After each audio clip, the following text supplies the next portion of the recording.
Sensex में 1300 point की भारी गिरावट, निफ्टी में लगभग 400 पॉइंट की भारी गिरावट। और सबसे बड़ा सवाल यही कि ये एक छोटा करेक्शन है या इसके पीछे चल रहा है कोई ग्लोबल गेम। नमस्कार दोस्तों, आपका स्वागत है हमारे चैनल शेयर बाजार एक्स पर। आज हम बात करेंगे इस बड़ी वजह की जिसने अचानक पूरे शेयर बाजार को हिला दिया। आज बाजार में पैनिक सेलिंग देखने को मिली। सेंसेक्स करीब 1300 पॉइंट गिर गया और निफ्टी 400 पॉइंट टूट गया। इन्वेस्टर घबरा गए और बाजार में भारी सेलिंग देखने को मिली। लेकिन सबसे बड़ा यही सवाल है कि इतनी बड़ी भारी गिरावट आई क्यों। इस क्रैश के पीछे बहुत बड़ी ग्लोबल हिस्ट्री छुपी हुई है। मिडिल ईस्ट में बेहद ही महत्वपूर्ण समुद्री रास्ता स्ट्रेट ऑफ हॉर्मुज, दुनिया का लगभग 20% ऑयल इसी रास्ते से गुजरता है। अगर रूट बंद हो जाए तो ग्लोबल सप्लाई पर सीधा असर पड़ता है। यही वजह है कि इलाका हमेशा जियोपॉलिटिक्स का सेंटर बना रहता है।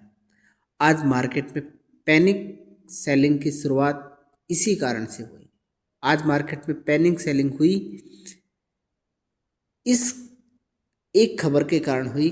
कुछ इंटरनेशनल रिपोर्ट ने दावा किया कि यूएस नेवी ने स्ट्रेट ऑफ हॉर्मुज के एक ऑयल टैंकर को सेफ्टी से गुजार दिया है। इस खबर के बाद मार्केट को लगा कि अब शिपिंग सेफ हो गई है। तुरंत क्रूड ऑयल प्राइस नीचे आने लगे। लेकिन कुछ ही देर बाद व्हाइट हाउस ने क्लैरिफिकेशन दिया कि यह खबर पूरी तरीके से गलत है, यानी कि ये फेक न्यूज़ थी। और जैसे ही क्लैरिफिकेशन आया वैसे ही मार्केट में अचानक से पैनिक सेलिंग शुरू हो गई। इन्वेस्टर को लगा कि शिपिंग सेफ नहीं है, ऑयल सप्लाई का खतरा बढ़ रहा है। और जैसे ही डर फैला, क्रूड ऑयल के प्राइस फिर से ऊपर जाने लगे। स्टॉक मार्केट में पैनिक सेलिंग शुरू हो गई और देखते ही देखते सेंसेक्स और निफ्टी क्रैश हो चुके थे।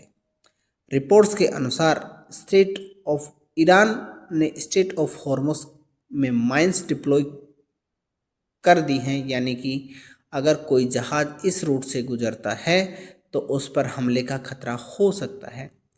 इससे पूरी शिपिंग इंडस्ट्री में डर का माहौल बन गया है और अगर शिपिंग रुकती है तो ऑयल सप्लाई भी रुक सकती है।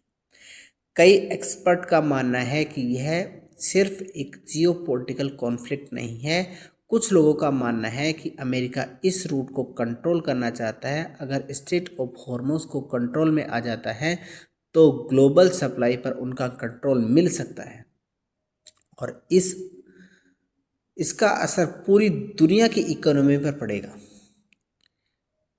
इंडिया, चाइना क्रूड ऑयल के सबसे बड़े इंपोर्टर हैं और क्रूड ऑयल महंगा होता है तो इनकी इकोनॉमी पर फर्क पड़ता है और इन्फ्लेशन इनका बढ़ता है।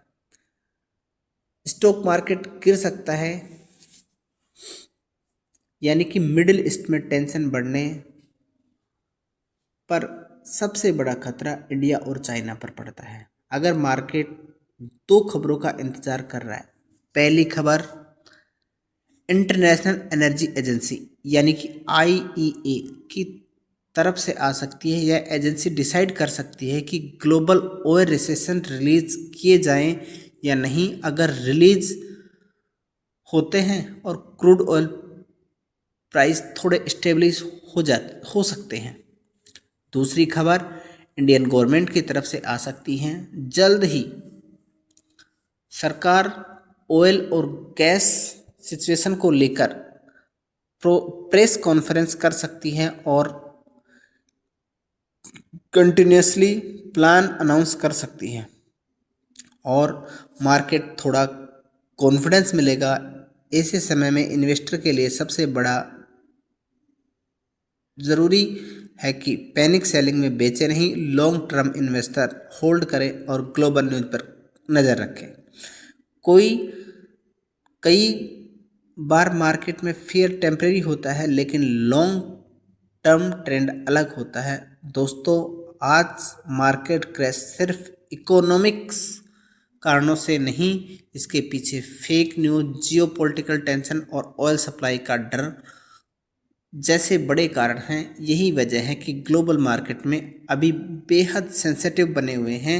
अगर आपको हमारा एनालिसिस यूजफुल लगा, वीडियो को लाइक करें, चैनल को सब्सक्राइब करें और रोज़ ऐसे ही स्टॉक मार्केट अपडेट चाहते हैं तो हमारे चैनल को सब्सक्राइब करें। धन्यवाद।